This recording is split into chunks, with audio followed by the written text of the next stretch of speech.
काका मला वाचवा, काका मला वाचवा। पुणे की एक हसीन शाम, टहलते टहलते आपके कदम पहुंचते हैं शनिवार वाड़ा की तरफ। शाम के 5 बजते ही माहौल में अचानक डर जाने लगता है। बाहर बैठा गार्ड ज़ोर ज़ोर से सीटियाँ बजाकर सबको भाग जाने को कहने लगता है। हर तरफ अफरा तफरी मचने लगती है और हर कोई उस जगह से दूर जाना चाहता है, लेकिन आप वहीं रुके रहते हो। कुछ घंटे बीत जाते हैं। आज पूर्णिमा की रात है। बाहर एक बोर्ड पर लिखा है अंदर आना मना है, फिर भी आप गढ़ के अंदर चले गए। जाते ही आपको अजीब सी चीखें सुनाई देती है। आप थोड़ा घबराते हैं पर अंदर बढ़ते जाते हैं। अचानक आपकी नज़र पड़ती है एक आदमी पर, एंशियंट सोल्जर की यूनिफॉर्म पहना हुआ खून से लथपथ एक आदमी। आप डर कर भागने लगते हैं और वो आपका पीछा करने लगता है। काका मला वाचवा, काका मला वाचवा। शनिवार वाड़ा की कहानी इतनी ज़्यादा डरावनी है कि वहाँ रात में जाने से किसी की भी रूह कांप जाए। लेकिन भारत में ऐसी कई जगहें और भी हैं जिनके बारे में आप शायद नहीं जानते। तो इस वीडियो में हम उन 5 जगहों के बारे में बात करेंगे जिनसे जुड़ी है कुछ दिल दहला देने वाली कहानियाँ। कुलधारा, राजस्थान। राजस्थान के जैसलमेर से कुछ 17 किलोमीटर दूर है एक ऐसा गांव जिस पर लगा हुआ है 300 साल पुराना श्राप। एक ऐसा श्राप जिसे एक फलता फूलता गांव आज तबाही की उजड़ी हुई निशानी जैसा लगता है। कुलधारा जैसलमेर में बसा हुआ एक ऐसा गांव जो एक समय पर एक खुशहाल पलीवाल ब्राह्मण गांव था। लेकिन वहाँ एक ऐसा इंसान था जिसने अपने डर के दम पर कुलधारा की कहानी बदल कर रख दी। सलीम सिंह, रियासत का शक्तिशाली और जुल्मी प्रधानमंत्री। एक बार जब वो गांव में लोगों से टैक्स वसूलने के लिए आया था, तब उसकी नज़र पड़ी थी मुखिया की बेटी पर।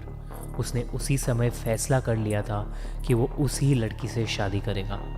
सलीम सिंह को उस लड़की से प्यार हो गया और मुखिया जी की नामंजूरी के बावजूद वो उसे ज़बरदस्ती शादी करना चाहता था, और अगर उसकी ये ख्वाहिश पूरी ना होती तो उसने धमकी दी थी कि वो गांव के हर एक इंसान को तड़पाएगा। पलीवाल के लोगों ने इस दुराचार के सामने ना झुकने का फैसला किया और अचानक रातों रात पूरा गांव सुनसान हो गया। कहते हैं कि सिर्फ कुलधारा ही नहीं, लेकिन 85 और गांव के ब्राह्मण अपने घर और ज़मीन को छोड़कर अचानक कहीं गायब हो गए। लेकिन जाने से पहले उन्होंने कुलधारा पर एक श्राप लगा दिया।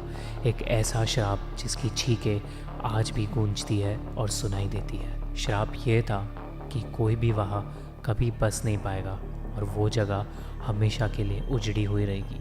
आज भी वो गांव वैसा ही उजड़ा हुआ है जैसा उस समय पलीवालों ने उसे छोड़ा था। जब पैरानॉर्मल सोसाइटी ऑफ इंडिया की टीम ने कुलधारा को विज़िट किया तो उन्हें कुछ अजीब भयानक आवाज़ें सुनाई दी। उन्हें हिलती हुई परछाइयाँ दिखाई दी जिनका कोई शरीर नहीं था, और जब वो अपनी गाड़ियों पर वापस आए तो उन कार्स के शीशों पर छोटे बच्चों के हाथ के निशान थे। आज रातों को वहाँ की सूनी इमारतों में आहट और सिसकियाँ सुनाई देती है। कुलधारा के सन्नाटों में छुपा हुआ आखिर क्या ऐसा राज है जिसे आज तक कोई समझ नहीं पाया। जतिंगा, असम। असम में हैफलॉन्ग के आसपास जातिंगा नाम का एक छोटा सा गांव है जहां हर सालों के कुछ महीनों में एक ऐसी घटना घटती है जो इस अनजाने गांव को मौत का कुआं, वैली ऑफ डेथ बना देती है। एक ऐसी पहेली जिसे कोई श्राप समझता है तो कोई साइंटिफिक अनोमली। होता ये है कि सितंबर से नवंबर की अमावस भरी रातों में यहाँ पर हज़ारों पंछी इकट्ठा होते हैं, जैसे परवाने आग की तरफ खींचे चले आते हैं। लेकिन ये कहानी एक डरावना मोड़ तब लेती है जब अचानक इन सारे पंछियों की लाशें आसमान से बरसती है, एक के बाद एक। ये पंछी पूरी रफ्तार से किसी बिल्डिंग, पोल या पेड़ से टकराकर अपनी जान ले लेते हैं और आसमान से गिरने लगते हैं। उस छोटे से गांव में कुछ ही समय में लाशों का ढेर लग जाता है। करीब 40 अलग अलग प्रजाति के पंछी यहाँ आकर अपनी जान ले लेते हैं। कई ऑर्निथोलॉजिस्ट यानी बर्ड रिसर्चर्स ने इस मिस्ट्री पर डीप में रिसर्च की है और उन्होंने देखा कि ये इंसिडेंट्स इन कुछ महीनों में ही एक खास समय पर होता है, रात के 7 से लेकर 10 बजे तक। साइंटिस्ट ने ये देखा कि पक्षी इस दौरान कुछ अजीब तरीके से बिहेव करते हैं। जो पक्षी सिर्फ दिन में निकलते हैं वो जातिंगा में रात को कैसे उड़ रहे थे।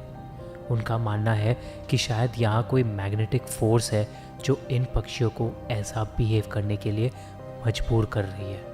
लेकिन लोकल लोगों का ये मानना है कि जातिंगा में एक बार 3 औरतों को काला जादू करने की सज़ा में ज़िंदा जला दिया गया था और ये उन्हीं 3 औरतों की दुष्ट आत्मा का साया है, जिस वजह से ये पंछी जातिंगा को क्रॉस नहीं कर पाते और उसके साए में फंसकर मर जाते हैं। जातिंगा की कहानियाँ हमें सोचने पर मजबूर कर देती है कि क्या ये सच में एक अनोखी शक्ति का काम है या फिर कोई और राज है जो अभी तक अनजाना है।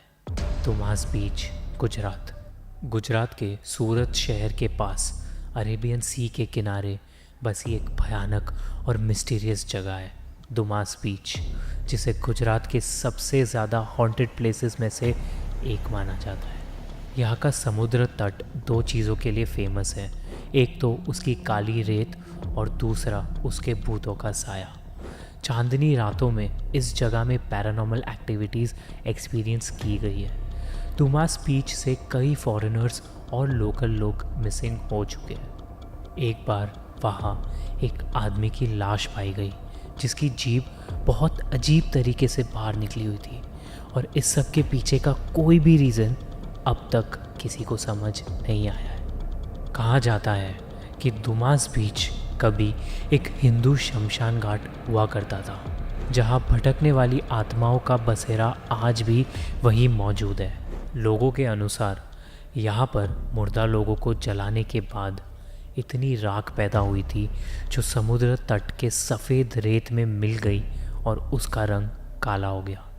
कुछ लोगों का ये भी मानना है कि उन मुर्दा लोगों की आत्माएं उस रेत के अंदर बस गई, जिस वजह से वो रेत खाली हो गई।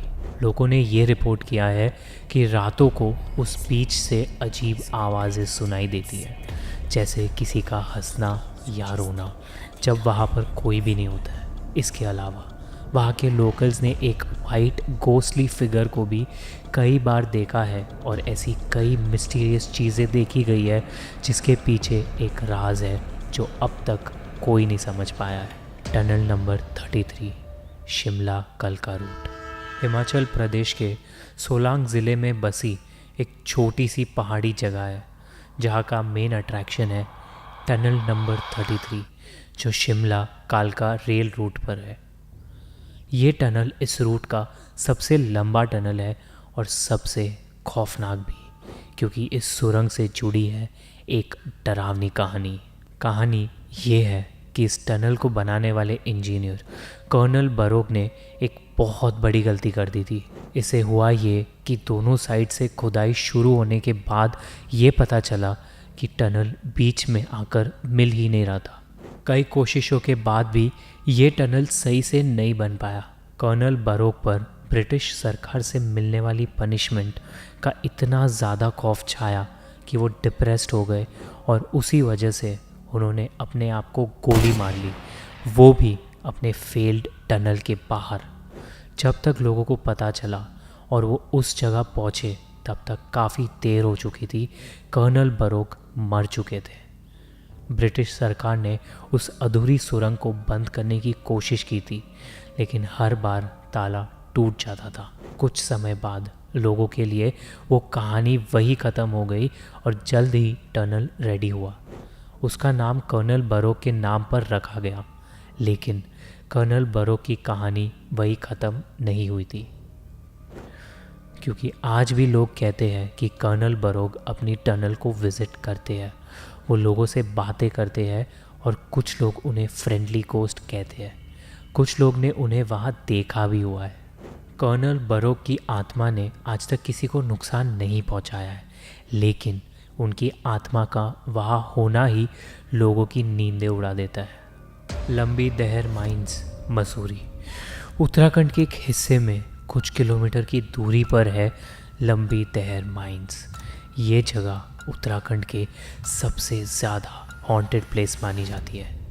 लंबी दहर माइंस की हॉरर स्टोरीज़ 1990 में शुरू हुई, जब कहा गया कि लगभग 50,000 मज़दूर रॉन्गफुल माइनिंग प्रैक्टिसेस के वजह से यहाँ एक दर्दनाक हालत में मारे गए थे। माइंस के पास रहने वाले मज़दूरों को भी किसी लंग डिजीज़ के वजह से खून की खांसी होना शुरू हुई और वो गरीब लोग भी तड़प तड़प कर मर गए। इन सब घटनाओं की वजह से लंबी दहर माइंस को मसूरी में एक भूतिया जगह माना जाने लगा। कुछ टाइम बाद इन माइंस को बंद कर दिया गया, लेकिन बंद होने के बाद भी एक्सीडेंट्स और अजीब पैरानॉमिक इंसिडेंट्स की खबरें मिलती रही। आज भी लोकल लोगों को दहर माइंस में उन 50,000 मरे हुए मज़दूरों की डरावनी चीखें और रोना सुनाई देता है। इसके अलावा लोगों ने कई सारी दर्दनाक और अजीब घटनाएं, जैसे कि एक हेलीकॉप्टर क्रैश होने के बारे में बताया। इन कहानियों को कई एक्सपर्ट्स झुठलाकर इन्हें बस फियर टैक्टिक्स बताते हैं। वहीं कई सारे लोकल लोग ये कहानियाँ नहीं बल्कि जीवन का सच है ऐसा मानते हैं। आपको क्या लगता है, क्या ये कहानियाँ सच है? अगर आपको और ऐसी जगहों के बारे में पता है तो हमें कमेंट सेक्शन में ज़रूर बताइए, और वीडियो पसंद आए तो इसे लाइक और शेयर ज़रूर करें। ऐसी और अनसुनी, अनदेखी, अनजानी कहानियों के लिए राज को सब्सक्राइब करना ना भूलें। We will see you in the next one.